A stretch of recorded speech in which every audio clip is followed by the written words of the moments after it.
let's just get started. It looks like we have about 68 people on the call, so we'll go ahead and get started. So for everyone who just didn't see that introduction, my name's Lexy Franklin. I'm the CEO of Sidebar, and I'm super honored to be here today. Our focus for today and what we're really energized to talk about is if you build it, they won't come. The power of go-to-market when transitioning from founder-led sales. And I think that this is something that I'm particularly interested to be a part of today. I'm really excited to learn from Jared. I'm really excited to learn from Mallory. We've all kind of been there when the board or our founder is like, we got to go figure this out. Like, it's time to go, you have product market fit, it's working, what you've built has gotten you to a certain point. And then it's like, okay, we need a sales team. We need a go-to-market strategy. When the company needs to grow a bit, sort of thing. What do we do? Who do we hire? How do we think about this? And so that's really what we're going to delve into today. One thing I really want to highlight that I think is really unique about this session is we just want to hear from you. So I think we should set the record for a webinar of questions from the audience, sort of thing. And so there's a specific way. JB is in charge of questions, who's on the call, and we'll make sure to get all your questions answered. But Jared and Mallory both really want to dive in. And we really just want to make sure this is as valuable for you as possible. And so please ask any and all questions, and we'll try and get to everything and try and make this as impactful as it possibly can be. Why are we here today? Whether you're being an early stage founder, whether it's early stage go-to-market, this is just such a crucial time for your business, right? It's like you have early PMF, and then how do you think about scaling and getting the founder starting to run the company and the team really starting to run a go-to-market engine? If they build it, it won't come. If you build it, it won't necessarily come. And as someone who's built many products before in the past, and you're like, wait for the flood. And then you're like, wait, where's the flood? I'm really excited to learn so much from who we have today, Jared and Mallory. And so what I would love to kind of get started, Mallory and Jared, I'd love for you to give a quick introduction, but I'd love to just hear about your experience of, what's been your role working in a founder-led or early stage company, and kind of what were your lessons learned? We had over 400 people register for this webinar. Why do you think this is such a hot topic? Mallory, I'd love to start with you, and then Jared, go to you next. Awesome. Well, thank you for the invite. My name is Mallory Lee. I am currently at Nylas, heading up operations. And for me, the early stage has done a little bit of this over the course of my career. When I first started, I was at Exact Target.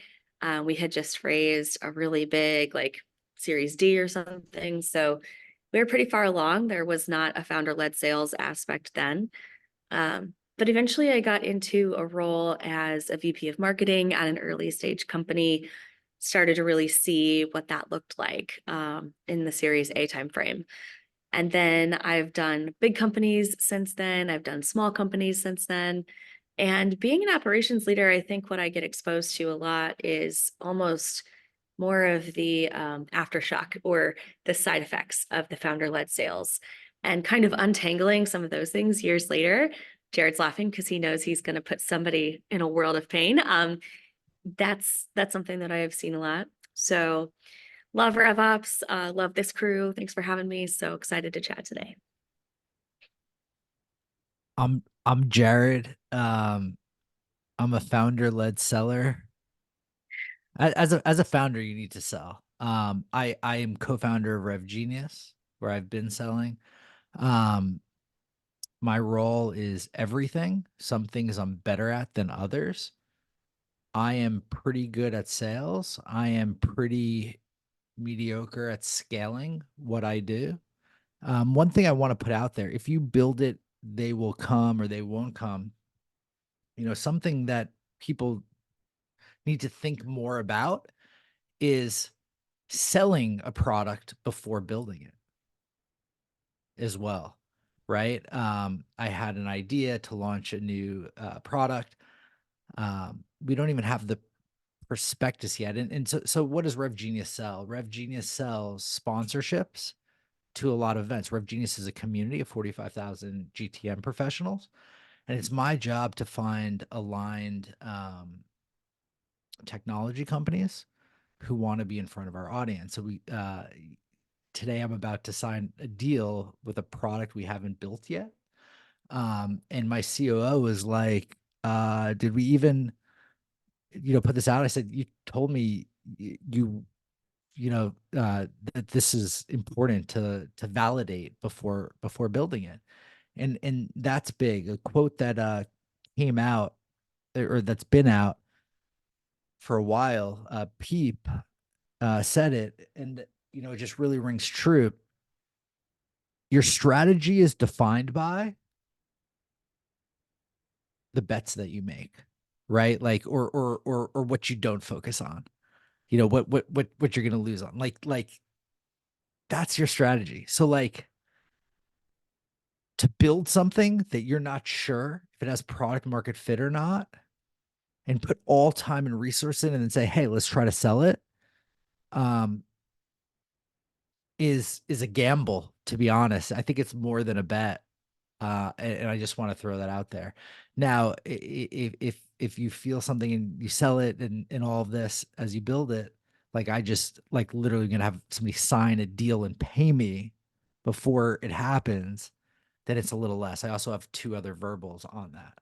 And now it's becoming real. And 2 other like strong verbals, and probably 3 or 4 others that are probably going to come along like in a 7-day close period. So the product's already been sold. And now we can build it. Anyway, I just wanted to put that out there. So if you sell it, then you should build it. Jared, I love that. And I think that it resonates so deeply, right? Which is like kind of flipping the paradigm of building it and spending all this time and spending all the strategy and kind of like hoping that after you build it, it just works versus selling it really early, selling the vision of what it is and seeing like if the market is there. That's one of when we started Sidebar, Sidebar was actually our 8th idea we tried. And one of the core tenets that we had for all the ideas was, could we sell it even when it was really early? Like even when it was just like really early, there wasn't even a product around it. Like would people pay money for the value exchange? Like that was a core belief we had, is like, it's not real unless, money is exchanging hands sort of thing. This is an amazing story. The really early days of Sidebar, we would Venmo people and be like, okay, like, do you want to try it? Like Venmo was $200. And it was so early, there was no product. We would just Venmo them right back. We'd be like, here's your $200, like it's not real sort of thing. But we use that as the litmus test of like, is there a thing here? And so that's something that really resonates deeply with me. I mean, I think one of the main questions that I'm sure we're all asking, right, sort of thing is, uh, okay, when we think about GTM, when we think about having this thing we're selling, when we think about, okay, it's starting to move a bit beyond the founder, for me, it's like, how do you make the right decision on who is that first go-to-market hire? Like, we're at a company, we think we're there, we think we have the product market fit, the board's like, go grow sort of thing, or we're like, hey, we need to go grow fast. Like, how do you both decide who that person is? Like, do we just go hire a CMO tomorrow?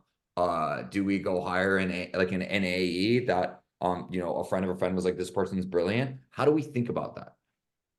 Jared, I'd love for you to start, and then maybe Mallory can dive in as well. Your first go-to-market hire is yourself, assuming you're paying yourself. How I view it is, what are your gaps? Like I mean, you have to sell if you're not a technical founder. I hate to break it to all of you here. Like if you're hiring somebody to make your first sales for you, it's not going to work that easily. Like if you're a founder and you can't sell, there's nobody on earth more passionate about what you're building than you. So like, and then from there, figure out where your gaps are, as an individual. That's how I look at it. You could operate from a spreadsheet. You don't need a Salesforce, team. You don't need an ops person necessarily helping you with the spreadsheet, but you do but you might. It depends what you're selling and what your gaps are. Is my 2 cents. But the first sales need to come from one of the founders. Yeah, I think that that goes along with the question of how do you know the time is right? I think I saw that in the chat. So Mm. let's say you've been doing the founder-led sales, you're the first go-to-market hire, you've got that done and you have traction. I think founders have this like inherent passion that you're talking about, Jared, and it's very easy to attract friends and family and early adopters who share the passion with you. And once you get to a critical mass of this thing is real, like we're doing it, we're ready to grow, who do you hire at that point? And if you're ready to invest and you're ready to hire, chances are you've gotten to the point where the founder is maxed out. They are becoming the bottleneck to getting more customers because their schedule is busy enough and full enough of sales calls that, you know, we're reaching diminishing returns. So I think that tends to be the place where people make that choice. Um, Oftentimes, I think people will look for a salesperson who has leadership potential, but it's not a VP of sales. Who are they VPing? There's no one to VP. So you just need like a really motivated, ambitious, passionate seller who will then grow into your first sales leader. And I think that's a great way to test the waters. Um, you might be making a slightly less calculated or like a crazy bet, but not as crazy as going out and getting a really expensive VP. You just need someone who wants to hustle, who has the same passion as you, who's a seller. Yeah, you can even get a seller that's got a founder mindset that you can't scale. You just need to take that off of you, and you need somebody that could figure shit out. Even if they're not scalable, here's what's great about Series A: you hire above them. Happens so many fucking companies. Sorry about the candor here. Like whoever you have at seed or your first, you could hire above them. And if you're coming on at seed as a seller, this is a reality. If you don't have leadership experience, they will find somebody above you. They will. If you don't show it super fast, or if you have a little bit of a learning curve, that's real. And it's going to feel a certain kind of way when you're with somebody finding product market fit sellers. Cause I've been that first seller, and you will get hired above, and you should, right? Like if you're an A with leadership ability, great. You're a sales manager. You still need a VP at Series B to come in and set everything in play. So looking at that reverse, you do not just need a sales leader, you need someone that could close business. I don't Yeah. even care if they could become a leader. I don't give a shit. Can they figure shit out, move to the next yard line? Because you're fucking out of money. You as a founder, you're not taking that paycheck. You're literally eating ramen, and you're thinking in yourself, oh, Jason Calacanis said startups don't run out of money when they run out of cash. They do when the founder gives up, because you just are about to run out of cash. You need someone that could close deals, period, and could figure it out. I don't index high on future leaders unless you're one of the few that was able to get like 6 million, 10 million. You just need someone to close business now that's not the founder.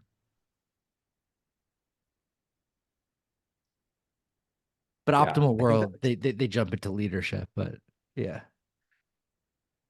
I think that makes a lot of sense, right? Like if we kind of highlight the kind of three key points, right? One is like focus on closing, right? Someone who can really just like close business. Two is like, they have that kind of startup founder mentality, right? They're just here to solve problems sort of thing. And three is like, who are like Mallory, you had this great line of like, what are you VPing, right? Like it's not about being a leader to both points like of the overall sales team. It's about getting in and really closing business. I mean, I think one of the things that it would be great to just spend another minute on sort of thing is like where do you find a person like that, like how do you find them, like especially if you're just if you're a founder and you've been doing it yourself and you have a really specific way of doing it, or if you're kind of whether it's an engineer or a product leader or someone who's a little bit less familiar with the go-to-market space, like where do you go about finding that person? You have the product market fit, it's time to expand.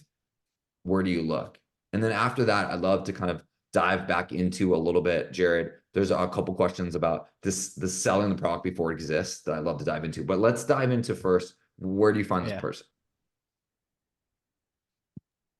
I'll hop in here. So at some of my past companies, I've worked with amazing sellers and they do really well.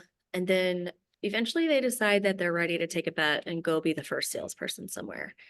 And so I can't speak for, everyone or every time, but I think a lot of the first hires, they come from a more experienced role where they've performed well. And so chances are they know how to close, they've sold before, they've learned some things. They've been a top performer who's ready to go take a chance. And I mean, it's probably really about having a strong network, from my perspective. But Jared, you've probably done a little bit more of that networking than me. Yeah, it's so finding the first seller, you need to feel really confident about this person. And I index highly on somebody that sold without product market fit before and got into like the next level, whether that's series A or whatever. Can't always find that person. Um, but like you got to keep looking for that person because you can't just hire somebody from Salesforce or Marketo or something that's been President's Club there. I remember I went from working at FedEx as the #1 seller in the world to a seed startup. I remember what the early CRO said, and I figured it out, but there was like a big enough learning curve that if I wasn't making so little money, I would have been let go. Um, and the product wasn't working either. But I was told that I was a really good seller for a mature company, and I had to learn how to be a really good seller for an immature. So like somebody that's done full cycle, that's a big thing. If they've just closed, they're not going to be a fit. They're not going to be a fit. But they're not a fit. I'll make that simple. Um, Can we somebody that's done. Can Yeah, we go double on. down on that for a second? I feel like that you may have just said people on this call like 3 years of life sort of thing. So I just want to like that's like Yeah, I mean, one of the big overall questions that we'll get into a little bit more is like, as a founder, as a go-to-market leader, like who do you get to talk about this stuff, right? Like maybe you have a friend, maybe you get to talk to your board, but like where do you get to engage in these conversations? So, this is something we believe really strongly at Sidebar. And like that's why I think it's so valuable, right? We talk about these moments where we can save each other like 3 years of our lives, right? 3 years of yeah, hard-earned tuition. Jared, I felt like what you just said was a 3 year of yeah. your So lifesaver. have they generated? So here's some easy things, right? Like if you cold call somebody, say like, "Hey, I'm with Gong." Yeah, like we're at a point of time where that's going to be easier than saying I'm here with Bong. Like what? Like we're and so have they sold full cycle with a name that's not familiar? At least I go and got to the next stage against perhaps some incumbents and got a lot of track like history there. Full cycle seller being big, perfect world. They were the first seller before, or they sold pre-playbooks. What is selling pre-playbooks? Series A or before their past company, where they Series A or before. Have they sold without a VP on top of them and done successfully? That's like a little something, right? Like, or without a sales manager. Have they sold without a sales manager and hit their numbers? Here's the tough thing. You don't have numbers yet when you're this young. And so don't even worry about indexing on having numbers like how much business did you close? How much business did you open? Were you responsible for your own pipeline?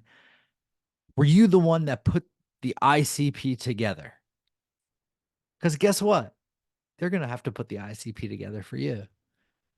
Ideal company profile, the personas, the messaging. Are they using social sell? Who the fuck cares? Like, I don't care. Like, are they putting meetings on and are they closing a sizable percentage of those meetings and people not know the name of the company? And do they have nobody telling them what to do? And I index super highly on figure shit out a bull, right? Founders, early sellers, can they figure shit out, there's a 100% chance shit will hit the fan. If you're thinking there's a 99% chance, that's wishful thinking. There's a 100% chance shit will hit the fan. And that will go wrong. 100. Is this person somebody that could figure it out autonomously without you helping them? That's the big thing. I love that. Just to repeat, because I think we're getting so much clarity on like how you find this person, what you're looking for, all these pieces, right? Sort of thing. And I mean, Jared, I think it boils down to what you just said, right? Is like there's 100% chance things are gonna go wrong, right? I lived in an office building as a first seller. My colleague missed paychecks. We were making $60,000 a year as a 30-year-old in New York City. It's hard to find that person. I wouldn't put anybody through that. But if you could figure that out and find them, that person will fuck it. And we went to Series A profitably. We just had an $80 million exit 10 years later. Yeah, I lost years of my life for that one, but I'm telling the story to find. So how do you find that person? Talk to a ton of people, join communities, understand, see the companies that are working, getting to the next level. Like what companies out here have some like hungry people that are going like, and then find out their top sellers, right? Like, is it, and who's competing with the best? Like, let me think, like who's crushing to the next round? I'm like advising a lot of these companies, so I don't want to give an example and steal their sellers, but like, like they're competing against some big people and like closing a shit ton of deals early. So so we've gotten a little bit of clarity on who we're looking for, right? Let's talk like dive a little bit into a few questions about the relationship with the founder and this go-to-market hire sort of thing. So one question we have from the audience is, what examples do you have of a founder who needed to hire above themselves? Like, we kind of talked about like the opportunities of being hired above before, and kind of what were the feelings around that? Like, what's it like to be in that spot, to be hired above? And what's it like to be like, okay, the founder needs to hire above? How do they process it? So hire above the founder self? That's a great question. That's when you bring on a COO. Yeah, I think it's two different things. If you're a CEO or a founder that needs to hire above yourself, then you're bringing in another grown up to be like the CEO or the COO. Um, and you've probably made that choice yourself. Hopefully you feel okay with it. If you are the first seller and you need to be mentally prepared to get hired above, I think it's slightly different because really you're going to be getting more of a support system, a leader, someone who can continue to help you progress your career and evolve. And really someone to just take blockers out of your way. Like that's the whole point of being a leader, in my opinion, is just to help your team go faster. So you want to, be the early hire, get all the great equity, help build the machine, be part of that founding team. And then, once the team is big enough and you've got enough traction, get some leadership in there, continue to grow and make a lot of money. Hopefully, someone can feel okay about that because they're going to benefit from having that VP in place. Yeah. So, so just taking this question at face value, examples you have of a founder who needed to hire above themselves. I brought on a COO because, we're talking founder-led sales. There's so much more to it than that. And I wasn't the best in the other things. And fortunately, I met somebody who is significantly better than me that was able to solve those gaps. A lot of quote unquote visionary founders are awful CEOs. I'm not the only one. This is like a common thing. And typically you do one of two things. You either step down or you hire a COO right next to you to take that off. Sam Parr, the founder of The Hustle, they sold to HubSpot for 28 million. I'm sure Lexy knows this example. He just started an awesome community called Hampton. They're doing very well, very fast. That gentleman stepped down already, and he hired a new CEO because he's smart as fuck. Pardon my French. Like he stepped the fuck down. Like it's it's an ego thing at that point. He brought like the VP of growth from Motley Fool on to be the CEO of Hampton now.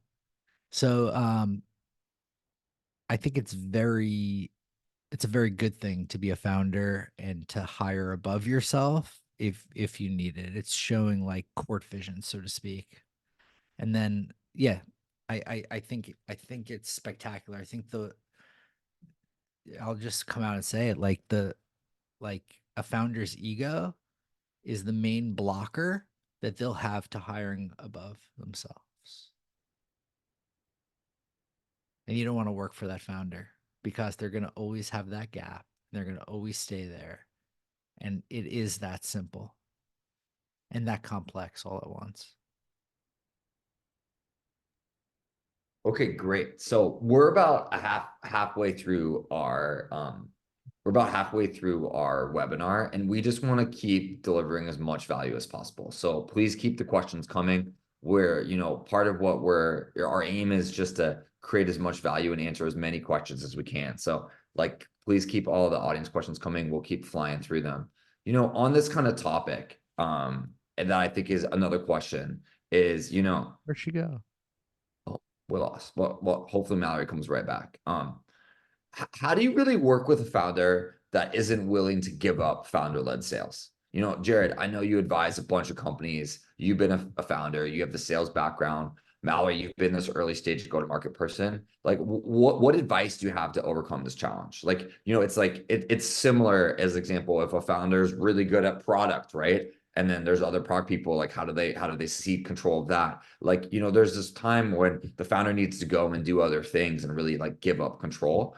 And that can not always be the easiest path. Like, what are your thoughts based off your experience in this area? Mallory, maybe we'll start with you. Yeah, I think what founders do is inherently not very repeatable. Chances are it was their idea, their baby. They've got the passion and the expertise. And so we shouldn't try to replicate them. That's not the point. The point is to pick their brain, make a product that is scalable because it solves a pain for the people that you work with. And if you can find what those pains are and really kind of write that story to help people understand what you do, then you don't have to feel, sad that you don't have the founder on every single call because you have figured out that value prop, you've matched it to the pain, and anybody can go tell that story. You want to be able to tell that story on your website. You want to be able to have anybody talk about it with an elevator pitch that's going to make sense. And then when it comes to, finding the times where you need to pull that founder back in, it is maybe when you need that extra level of passion or engagement or inspiration to get that vision, really sold to the right person. So I think it's all about getting something that's codifiable, something that anybody can go rattle off and help people understand out there in the world. Yeah, that's so brilliantly said, right? It's like you're talking about kind of it's one thing to be magical as like a one-off, but like what's the repeatability? Like how do you make it where anyone can really tell that story sort of thing? And then that there's so much power that comes from anyone being able to repeat it. And so I think Mallory, what you said that's so inspiring is like you're like, okay, well, you can catch lightning in a bottle, right? And like if you're a founder and you can figure it out, you can catch lightning in a bottle. But how do you just catch lightning in a bottle over and over again? Like how do you make that sense where it's like, here's how we grow and here's how we scale? And there's really a process change that comes. And Jared, it's a lot about what you've been talking about too, is like the founder getting out of the way in order for that to happen. So I love to kind of hear your thoughts on this too. Yeah, so Mallory nailed it. As a founder, if I bring on Mallory and she knows exactly what to do and I'm not getting out of the way, Mallory will manage up to me. I know she will. If hopefully you bring on somebody that you feel confident that can say, Jared, can we talk for a few minutes? Like you are the best at this. This is exactly how you do it too. You're the best at this, but you're also restricting us in a little more way. Like this is my suggestion. And then, you know, gently manage up.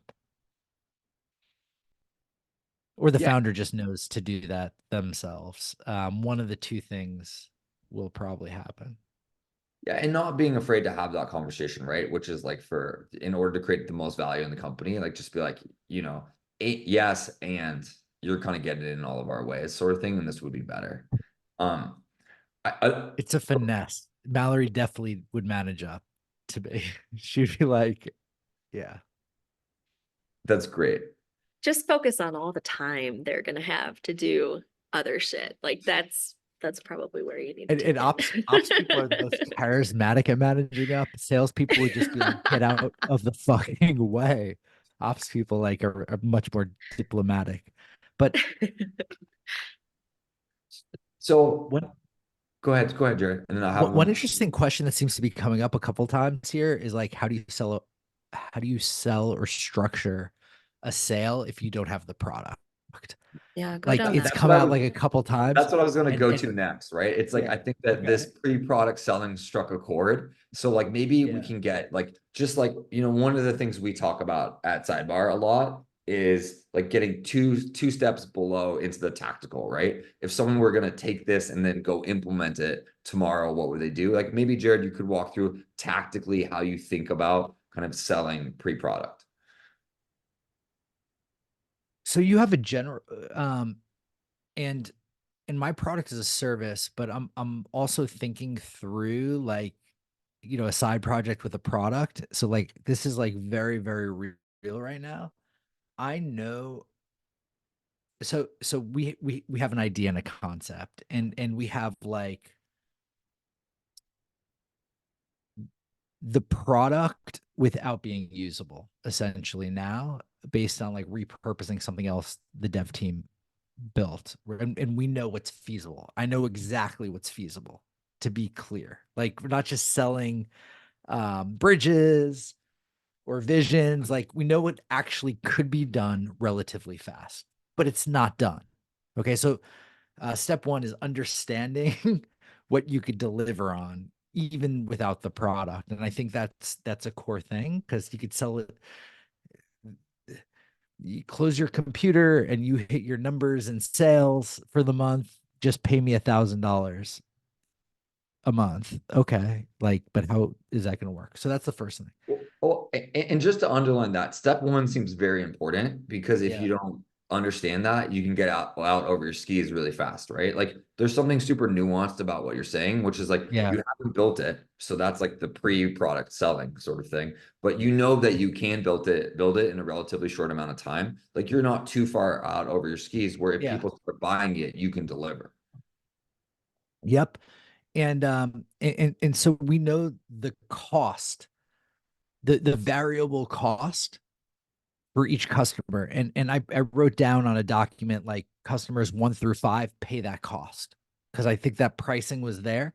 And you could say above that cost, but like if they're not covering the cost, you need funding of sorts, whether it's your personal funding to cover the cost, VC funding, or whatever.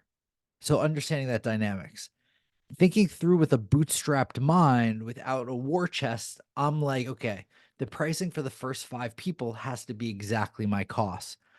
And frankly, if they don't find value out of coming on for that cost, there's something there. Then and then so that's the beginning. And they said, let me see the product. Well, we could show you a little something, like a little like quick demo with this, but like that's kind of the benefit. Like we're going to build this with you for you, so that we want to make sure that we build the right thing and theoretically feel and that's kind of like your design partners. Some people charge them, some people don't. I remember another example. I was speaking to the CEO of Gong. um, they had a beta. They put 12 people in before charging them anything. They had a product. And then after 6 months, they picked a random number, $30,000, and said, you're each going to pay $30,000 to keep going, because that was a number that was like big enough to show that people care, but small enough like that they would pay for this problem, but small enough that it wouldn't need a million approvals. 11 of the 12 signed up. The 12th signed up a year later. So those are, but they kind of had a product go to beta. What's cool about building the product, then you have this point, and then customer 6, we're going to increase the pricing by 20%. And I have like a thought process, and I'm getting people like the Mallorys and the fractional CROs to come in and like make sure my numbers are right. The process is fine. The numbers, let's be real, I'm a visionary founder. Like the fact that I'm doing this exercise is showing that I've learned a lot. Yeah, so then like make a little bit of money there, and then and make the pricing variable so that it's not monthly or annual, but then have a point where we convert that to monthly, and that there's minimums there and annual, and then double it and blah blah blah blah blah. I hope that helps. But in the before the product stage, sell it at cost, what you're going to build, onboard people at a variable cost. They only pay what they use. Like this is a data product in this example. So they get the use of the platform for free, but if they're going to use the data, it's our data cost. In that, I hope that's helpful. Like that's what I'm thinking. And then with this other services product, I knew that other communities have this thing. I did a little research of what it would take to be parity with them. I spoke to my team and said, is this the bet we want to make? And then I went out and I said, hey, this is what we're going to do. Here's 5, 6 bullets behind it. This is what we're going to charge. Is that interesting? Yes. 3 people committed to it. 1 is about to sign a deal. And now I got to operationalize it. So 2 different things. One's a services product. One is a technology product. Yeah, I think that that's really helpful. And I think you outlined it really well. And I think there's some really thoughtful things that you did that I think were kind of like, very expert that I just want to highlight, just being on the other side of it is like, one, you super include your team in the process, right? Sort of thing. It wasn't you just kind of going out and selling and coming with the idea. Like everyone knew what was going on. You were conscientious about this is a bet we want to make.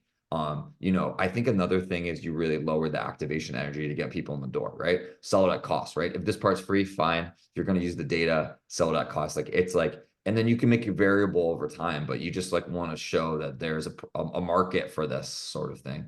And then the third thing is that I think, which is invariably in my experience, just like a superpower, it's just asking people what they think, right? Put it together and go out and just have those conversations. And I think that that's really powerful. So, another question that kind of comes up at this time is that I want to talk a little bit about being pre-product or pre-product market fit, right?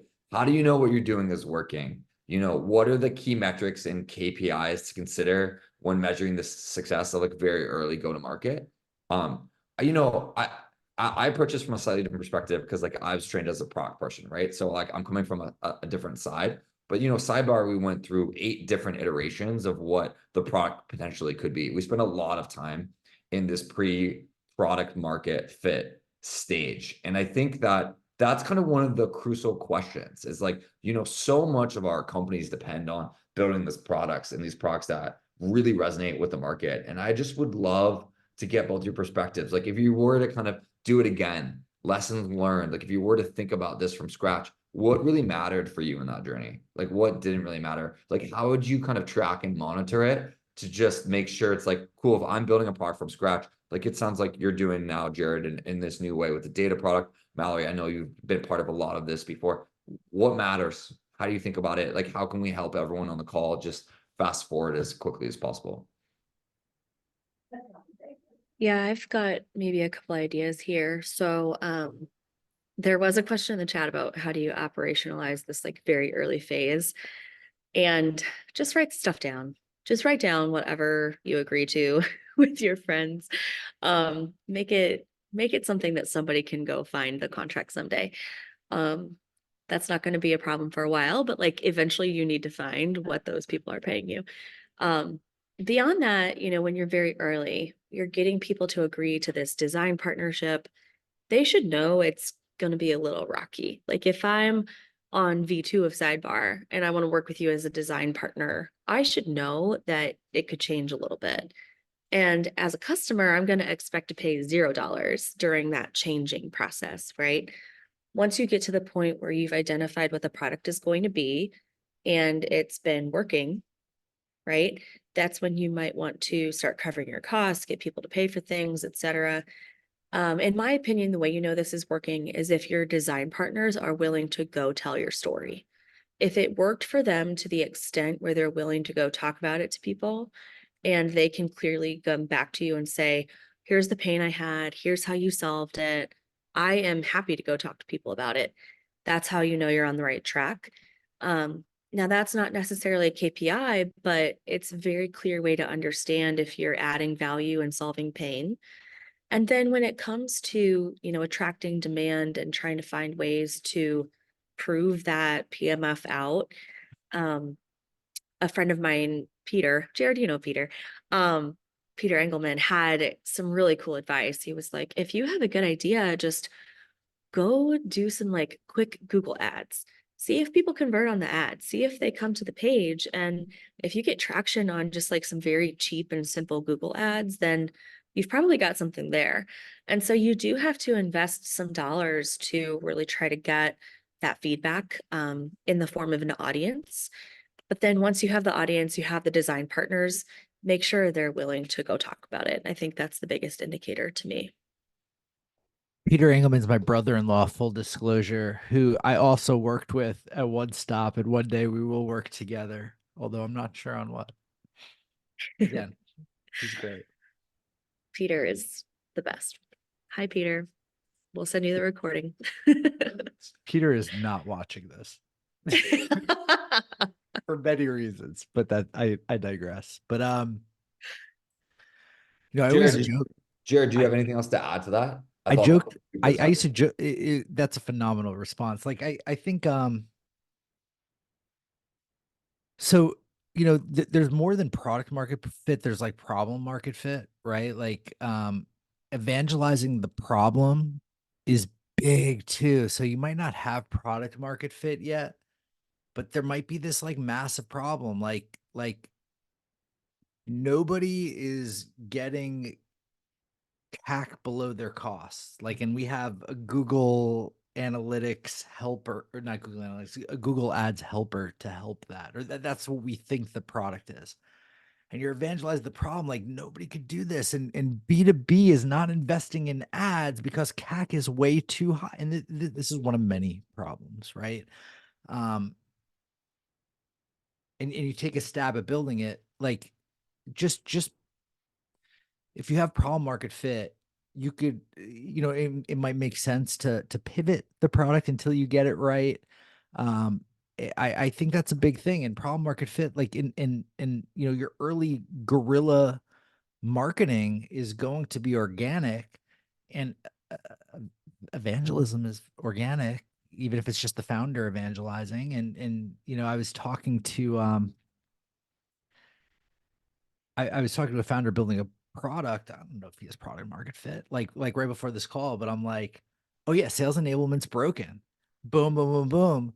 You're more tied to the data, and it's more like people optimization to make sure that they're doing the right things. I don't know if your product's gonna be right, but like, fuck yeah, sales enablement's broken. like like it's insane. Like so it gives you yeah, starting with that gives you validation that like to keep pivoting lightly until you find that fit versus just ditching it. That's the only thing I know. Yeah, I really like both of these things, right? It's like one is just really just like getting out there and testing it and seeing what like holding it lightly, right? And like what I hear between both these things is like you might be in a place where you're espousing the problem is right, but you might just not have the product that's exactly the right solution in that space, right? So holding it lightly, playing around with it, having a clear why of what you stand for is a really good way to get people on board. One other additional thing that I would just add is like, we're also really big believers in asking people, hey, if this went away tomorrow, like how would you feel? Sort of thing. Would this just be like, oh, I miss it kind of, but that was just like a blip in life? Or would it be like, actually, this is like a huge part of my like day-to-day existence. It really matters to me. And the closer you can be to, I would be very disappointed if this went away tomorrow, the closer you are to, I think, having a product that's really resonating in people's work lives or their daily lives, or kind of solving the problem that you're setting out to do. So that's a question we asked really early, quite often, sort of thing, and just started tracking it to have a metric and a KPI before metrics and KPIs really existed or made as much sense. We want something we can move. And so that's kind of what we laser focused on, kind of learning from there's this great piece on how to measure product market fit from Superhuman that everyone can Google, and it's really well done and super thoughtful. So we used a little bit of that. And so, just to kind of keep us kind of going. Or go ahead. I have something else to add, like pre-product. My homegirl friend, I'll keep her name and her company out of it. She's awesome. Like, she just brought on a CPO. She's already sold like 20K deals to like a handful of design partners. Like just talking about the idea, feeling really good that she'll give them 20K worth of sales enablement for the year, like worst case scenario. Like if it doesn't come through or anything, she's been a senior leader. She's phenomenal. And yeah, she didn't have a chief product officer. She just had like an idea and saw like one competitor and is like, okay, if we deliver parity, is that interesting? She's like, I know we could build parity in 2 weeks. Well, that's one of my big takeaways just from this conversation, is how strategically to use parity as like an example from a sales perspective. Like, it feels like just getting to parity on some of the like other offers in the system, like gets you in the game, sort of thing. And then you can add on top of that. But that's been a big takeaway for me, is just the power of parity as a way to just get started from a sales perspective.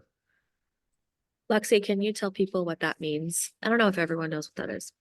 Yeah, so it seems like my understanding as someone who's learning in real time, that it's cool to go to the market and see what are people selling, what are their offers, like what value are they trying to create to customers in the market. And parity means building something that's the equivalent of kind of that value, sort of thing. So like, as an example, if I were building a to-do app, I would go and check out all the other to-do apps and be like, well, I probably need to be able to add a title. I probably need to be able to add like some boxes down below. I probably need to be able to check things off, and I probably need dates. And then I probably have parity with like a Google Keep as an example. And then, kind of offering that if people are buying that in the market, be like, okay, this is parity. Now, Google obviously has insane distribution, but that's like a different question. But I think that like being able to like just be like, okay, well, this is as good as what's out there. And I think the big insight for me is that, we're trained very early to build stuff that's better than what's out there, pretty substantially better, sort of thing. And to build something better is actually like a lot harder and takes a lot longer.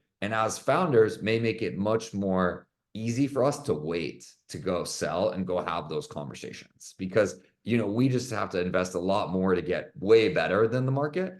But getting to parity is like pretty fast. This takes 2 weeks, this takes 4 weeks, this takes 6 weeks. So I just think it brings the opportunity to have that kind of go-to-market conversation, to go find those design partners a lot earlier. And it just focuses the whole team of like, okay, well, if we get parity here, we can go sell that. That might be an order of magnitude faster, right? That might be a year faster than waiting and waiting and waiting and kind of doing, if you build it, they will come, because our solution is so much better. But Jared, to your point, we burned all of our money, sort of thing, to go get it.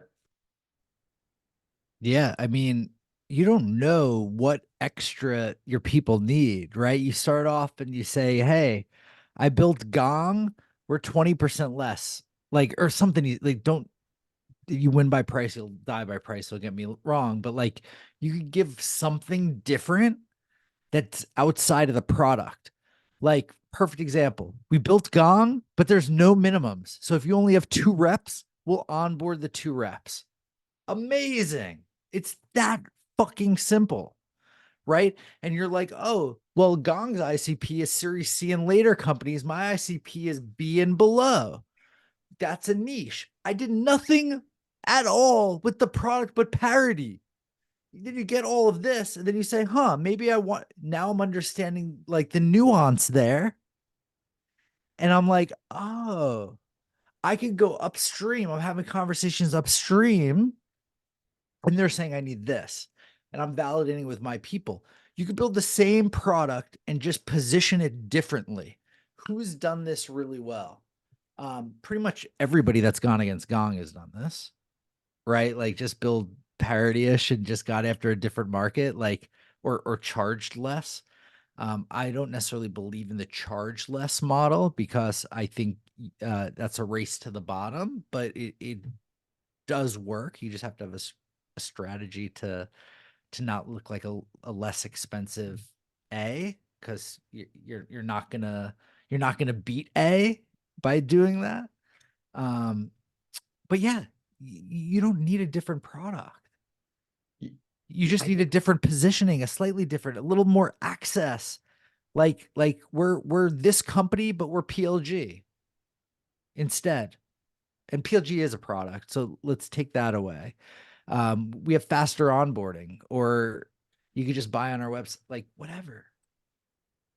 I just think this is kind of like, and we at Sidebar we kind of talk about like what's the $50,000 piece of advice, right? Like what's something that you just learn from someone else's hard-earned like tuition paid work knowledge where you're like, oh, that's just super valuable. And this idea of like it's not about, it doesn't have to come from the feature set, right? It can come outside the feature set in order to get a lot of value. Just seems like that's it, right? Like it seems like that's incredible, like just an incredibly powerful frame to think about this. And I want to go to one more question, but if anyone hasn't read this book, it's called Turning the Flywheel by Jim Collins. And it's really short. It's like, I don't know, I think it's like 40 pages long, but this was recommended to me by our investors. And it's basically echoing the same thing. It's called Turning the Flywheel by Jim Collins. It happens to be on my desk because I was thinking about this exact stuff. But it's really about how do you think about the positioning of everything and the packaging of everything and putting it all together versus just building more and more. And so I really recommend it. It's like a good way to spend an hour, and it made me way better. As we kind of go through this next question, it's really of like, okay, we got it, right? We're in, we're going go to market. Founder sales is working. We're hiring this person. It's happening. What are some of the common challenges in scaling? Like whether I'm scaling sales, whether I'm scaling customer service, whether I'm scaling marketing, what are those challenges and how do we overcome them?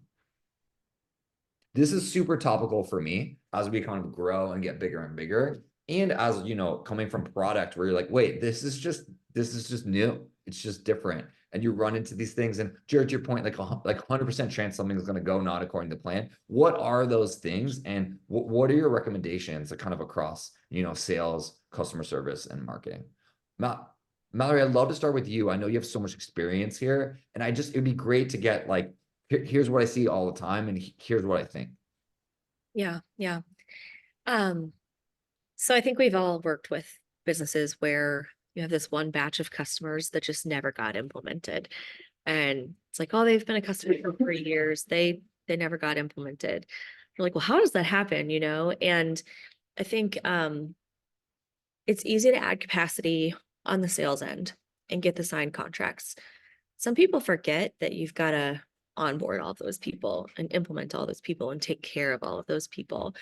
So two things can happen. You can either hire an SDR before a salesperson, then you have a lot of people who are interested, willing to take a meeting, and no one to take them the rest of the way through the journey. That's bad. Then you can also sign a bunch of customers and have nobody to onboard them. That's bad. So I think when it comes to, like pre-sales and sales and then onboarding, you really want those three things to be kind of in lockstep. And just like you're going to run out of runway for a founder leading sales, you're going to run out of runway for the CTO doing onboarding. I would treat it as the exact same thing. As soon as they can no longer handle the client load, you need a specialist that can be that technical resource for the brand new customers. And the experience is just as important as, getting them on the line and getting them hooked in the beginning. So don't allow your company to become the one that just never onboards those early people who take a bet on you.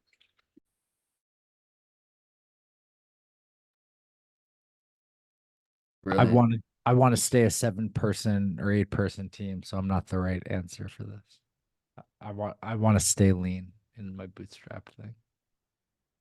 Brilliant. I think that that's really helpful on both sides. So, you know, we're kind of we're right at time sort of thing.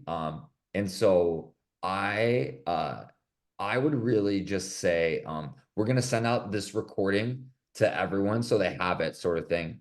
I really want to thank everyone who joined, and I really want to just thank you both, Jared and Mallory. You know, what's so interesting is that as a founder, it can feel like you're learning this on your own for the first time.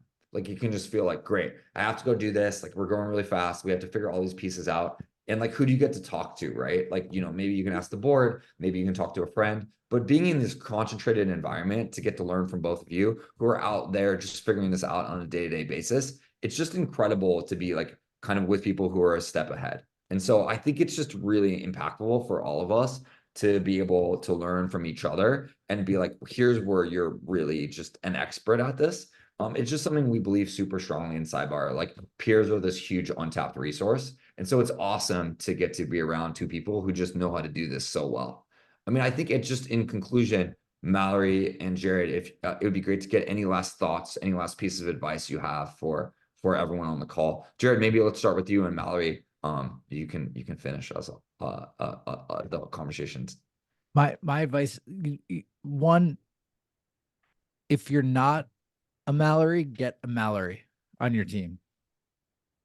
Honestly. Second, a lot of what makes Mallory her is really thoughtful, intuitive things like logic, a lot of logic. So if you can't afford a Mallory or somebody like her, and you're trying to learn,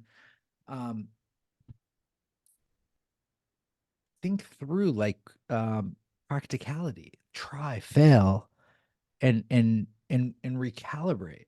Mm. That's yeah. I mean, she's got the quick tips to jump circuit it, but like these are all figure it outable stuff for the most part, at least early stage. Founders need to sell. You don't need a product to sell. You never did. Never, ever, ever. And hit me up on LinkedIn if you want to chat more. Well, thanks, Jared. That's flattering. So along the same line that you're talking about, things are figure outable. You will hit some of these bumps in the road. You'll learn from them. Whatever problem you encounter, if you are partnered with your customers well, and if you're solving pain for those customers, they will allow you a lot of grace because they probably know you and like you, and they probably are getting value from the product. A lot of stuff is smoothed over by that. So just make sure whatever you're doing, like the pain is getting solved. That's my advice. If you're in the realm of the people have the feedback on the product and they're like, it's good, it's nice, but they can live without it and they're willing to live without it and they're not going to be upset.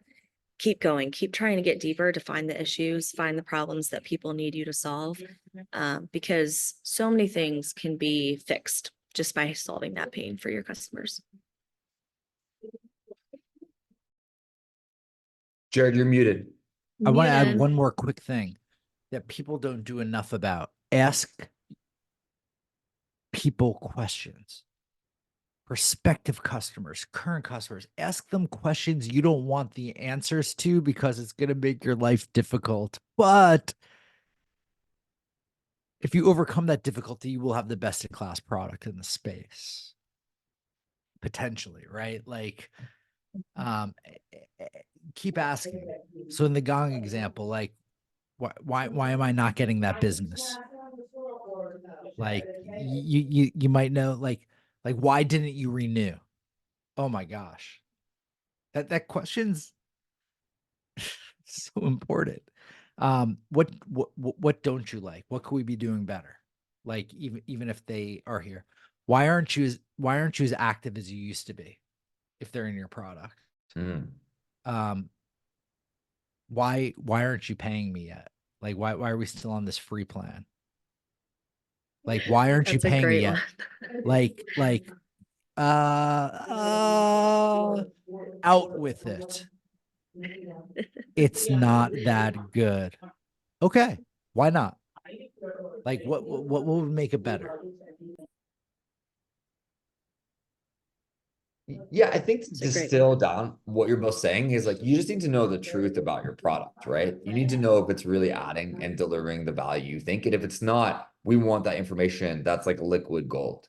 And I think my advice is, Jared, to add to you is like go find someone like Mallory and get the opportunity to work with Mallory, or go get to talk to someone like you, Jared, who has so much experience sort of thing and is just like able to help people see around corners, right? It's like go find a community where it doesn't feel like we're all trying to figure this out on our own. There's other people on any given day of the week asking that same hard question of why aren't you paying me yet? And getting the same hard, real, true answers sort of thing. And how do you do that in community and together? And so I really just encourage everyone to reach out to all three of us on LinkedIn, to go, make sure that you don't feel like you're just on your own, to find community. And really, as if you're a product or an engineering leader or sales this go to market is new for you, to just be in conversation, to talk to more people, to ask more questions. It's okay to be in the room and be like, I don't know exactly what's going on, but I'm going to be great, right?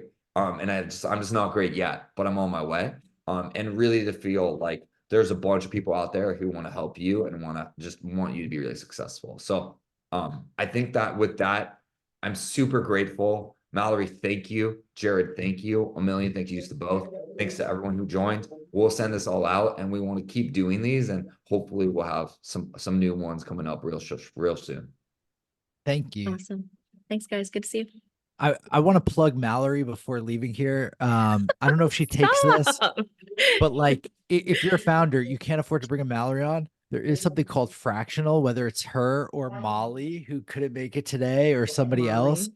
You could have somebody for a mutually agreed upon time and a mutually agreed upon cadence that could help solve your gaps, whether it's Mallory or somebody like her. And it sounds like this is a plug that will be your life vest and help you scale. Affiliate link is Jared123. Seconded. Anyway. Okay, everyone, have a great See you guys Tuesday. later. Thanks so much. Bye. Bye. I hope you didn't mind.